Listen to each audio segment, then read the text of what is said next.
सहज स्वीकृत अवस्था को कैसे विकसित किया जाए, इस पर हम जितना ध्यान देंगे, मैं मानता हूं कि आज जो दुनिया एक बहुत बड़ा चक्र बदला है। अगर गत 50 वर्ष एलोपैथिक मेडिसिन ने जगत का पर कब्जा किया है, तो उससे तंग आई हुई दुनिया आज होलिस्टिक हेल्थ केयर की तरफ मुड़ चुकी है।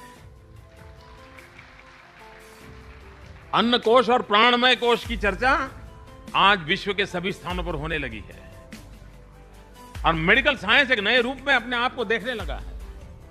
हमारे पास ये विरासत है, लेकिन इस विरासत को आधुनिक संदर्भों में फिर से एक बार देखने की आवश्यकता है। उसमें बदलाव की जरूरत हो तो बदलाव की आवश्यकता है, और अगर ये हम कर पाते हैं तो हमारे सामने जो चैलेंजेस हैं, उन चैलेंजेस को हम भली भांति एक अच्छा, यानी लोगों में विश्वास पैदा हो, उस प्रकार से रिस्पॉन्स कर सकते हैं। आयुर्वेद के साथ साथ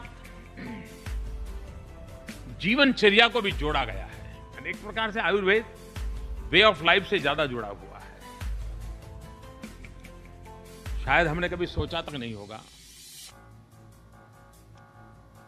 आज यहां बैठे हुए लोग भी कुछ बातों पे तालियां भी बजा रहे हैं, पीछे स्टूडेंट बहुत बड़ी मात्रा में है, लेकिन फिर तो अंदर तो दिमाग थोड़ा हिलता होगा, पता नहीं कैरियर कैसी बनेगी,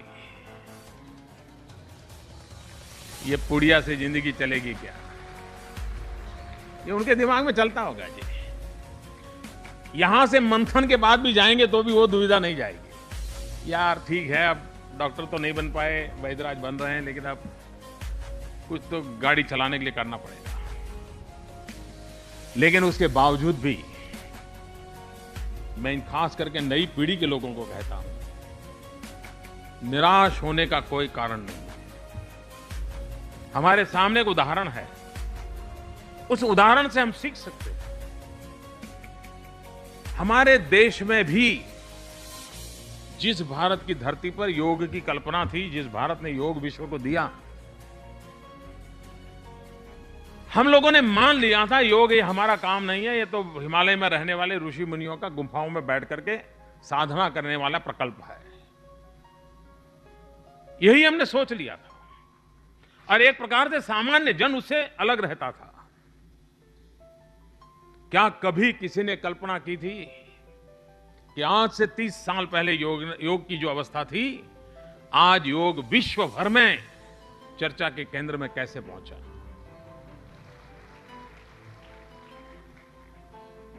क्या कारण है कि आज दुनिया की बड़ी बड़ी कंपनियां अपनी कंपनी में जिस प्रकार से सीईओ रखते हैं, उसी प्रकार से एक स्ट्रेस मैनेजमेंट की इंस्टीट्यूट भी रखते हैं। क्यों? फ्रस्ट्रेशन के कारण, डिप्रेशन के कारण व्यक्ति के जीवन में जो संकटों की घड़ियां आती हैं, तब जाकर के वो शाश्वत शांति का रास्ता खोजता है। और उसके लिए विश्व का आकर एक श्रद्धा का केंद्र बना, ये योगा से शायद मुझे रिलीफ मिल जाएगा। मैंने बहुत रास्ते अपना लिए, मैंने ड्रग्स तक चला गया, लेकिन मुझे संतोष नहीं मिला।